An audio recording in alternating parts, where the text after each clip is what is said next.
Where do we go from here? I need a dog break. Ollie really needs to go out. You might have seen him wandering to and fro. So get Zeke going. Zeke, what have you been doing besides MGS5? Liza P. I finished the Liza P. Oh, Overture. please talk about that, dude. And I need a recap when I get back. I'll be right back. Great. So it puts it all in my hands. Yeah. So I heard it was really difficult. How did you find it? It is super. It is much more difficult than the base game. Yes, that is the first thing you fucking notice. Like, so in my start of the Liza P DLC, I had a new game plus like ready to go. I was like, yes, let's go. And they're like, no.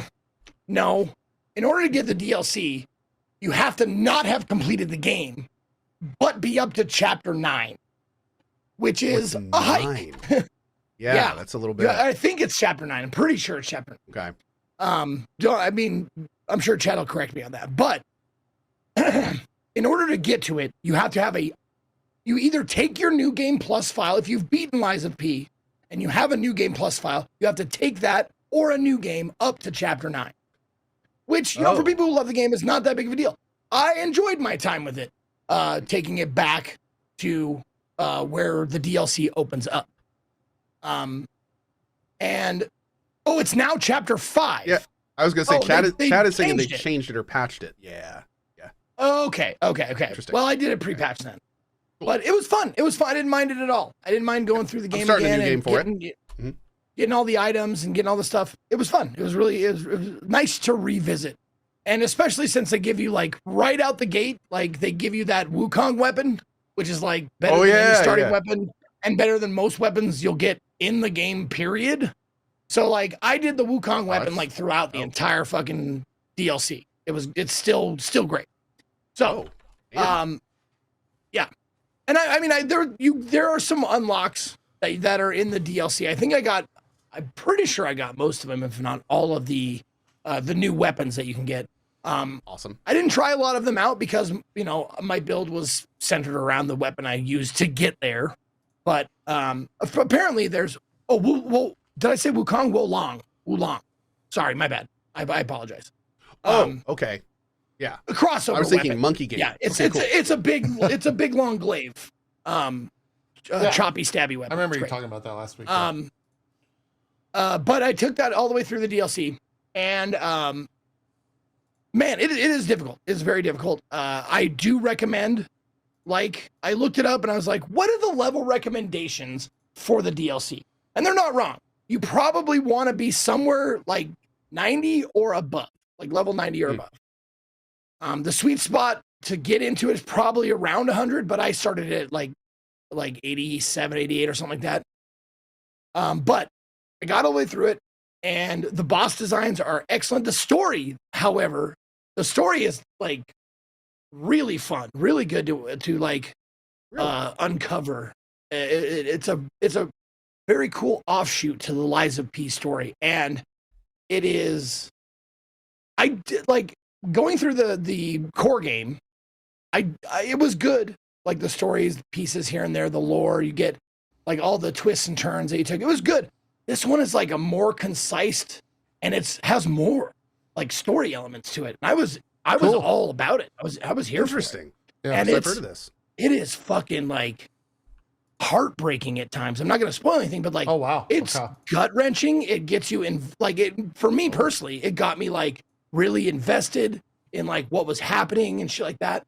And all the like, I really wanted to find all the pieces, and even some of the side stories just tear your heart out. Like, it's just like, nice. Oh God, and you like get a little emotional about it. It's a very, very good DLC if you can get past some of the fucking bosses, because holy shit, some of them. I've heard. I'll tell rough, you, like, man.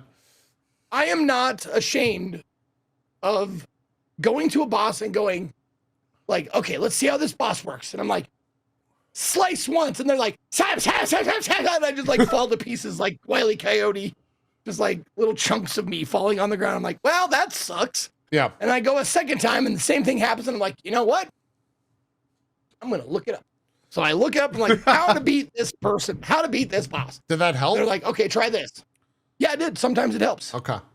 because a lot of times it helps if they're using the same weapon as you. Okay. A lot of times, at least with, I felt like with Lies of P, it was never like look up the gimmick. It was just get good, right? Like that, and that's why I loved it so much. There is a definite amount of get good, but there are some bosses that attacks come so rapidly.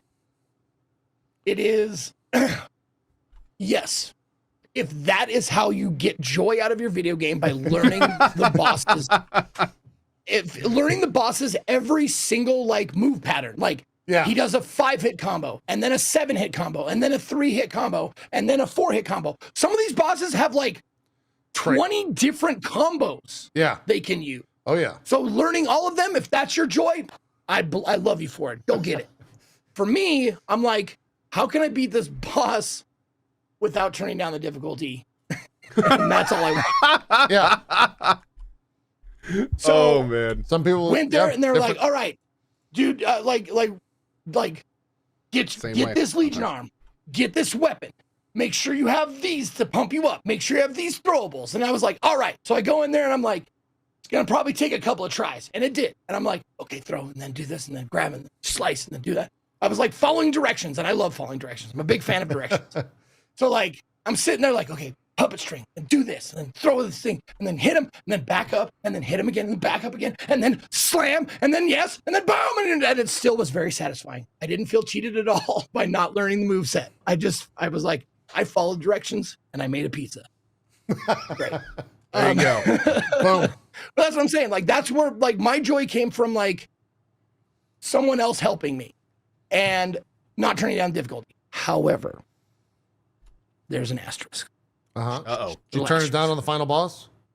Yes, I did. Okay. I've heard that final boss is a motherfucker. I have heard the final boss is incredibly difficult. The word millennia gets tossed around a lot. Yeah. Mm-hmm. Yep. Didn't want to do it. Didn't want to do it. I was like, well, and like part of it is because like, I don't think it's spoilery to say like there's stuff after the final boss. Sure. Okay. Story stuff. Awesome. Good story stuff. Yeah. And I was itching to get to it. I really wanted to see how this shit played out and like, you know, how it wraps up. So I was like, I faced the boss. No shit. I faced him like 6 times and I'm like, this is not happening on any difficulty on this difficulty for me. No matter what I do, look this up for the next 20 hours. So I went Butterflies Guidance, turned it all the way down. That's the name of the difficulty. It's called Butterflies Guidance. That's adorable. Yeah. Went back to the boss, one-shot him, got all the cool cutscenes and stuff, and it was, you know what? I was like, I could keep this secret. No one's gonna know. No one will know. No one's gonna know that I turned the difficulty down except me. I'll know, but no one else has to know that I turned the difficulty down. There's no shame in that. No one will ever know. I absolutely did, and I'm glad that I did it because hell yeah. I am not a young man anymore, and beating my head against a very difficult thing over and over again just gives me less joy than it used to. More power to you. I think so, I can't speak for down, Co, but we're both still the stubborn streamers that won't. Up to that point, though, I beat every boss on the normal difficulty because there's no high difficulty. That's the baseline. Yeah. That's like, you can turn it down. You can't turn it up any further because, God, holy shit, what's wrong with you? But you can turn it down. So I turned it all the way down, beat the guy, saw the cutscenes. It was great. Had a good time, like, after the final boss was down, like, finding all the rest of the story tidbits and shit like that. And fantastic job. Nice. Honestly, like, and you go through, like, I like how it wasn't just the stock enemies just reskinned. There's some of that, definitely. There's definitely some like stock enemies from the core game reskinned. Yeah. And stuff like that. But they made a bunch of new, like, just regular mobs. Bunch of new regular mobs, bunch of new elites, all new bosses, and some cool callbacks. I'm trying to think if it's spoilery to say, like, boss types. I don't want to. I'm not gonna say. Okay. No, not boss types. It's the setting of the game. there's kind of right when you get into the DLC, it tells you like the setting of the game. But I'll let you figure that out. Yeah, I don't. Okay, I think that's okay. But it has cool like correlations to the core game, like these little tidbits you find. You're like, oh shit, oh okay, I know that character, I know this, I know that. Yeah, nice. But it's excellent. A neat little like ancillary story to the core game, and it ties together beautifully to the story of the first run through. Yeah. I can't recommend enough. Is it worth the money? What is it's like a $30 expansion, right? I believe so. Yeah. I'll something like that. Something like that. It's definitely. Yeah. I do want to play it. It might be an off stream thing. Yeah, it's $30 on Steam. Might be an off stream thing. I would say it's worth it. Just based on the quality of the lore and story that you get, and how fucking many hours you're gonna spend trying to beat bosses. Yeah. Cool. I will. The talk of the final boss has interested me. It has piqued my interest. So same. I've been playing. I can't wait to play it, man. Yeah, I've been jumping into my off-stream game right now is Fantasy Life. I jumped back into that after the thon. It's like, all right, I need to not think about. I just want to exist for like 24 hours. And so I jumped back in. I think I spent like 13 hours in it. Just fucking became a zombie and watched the numbers go up. That game's great. I really enjoy that game for numbers going up. It's got a story in it. I don't know what it is. I skip all that shit because I got to get my numbers up. And I'm also messaging Julia for like, hey, you want to come work on my island, Julia? I don't want to build my island.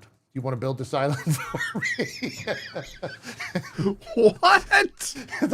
I don't want to make these people houses, but they're going to be happier if I do. So what if you built those houses? Julia likes doing that. Okay, this isn't like it's not a bad thing. I'm outsourcing it to someone that enjoys it. Okay, you should all be so lucky to have a friend that enjoys building.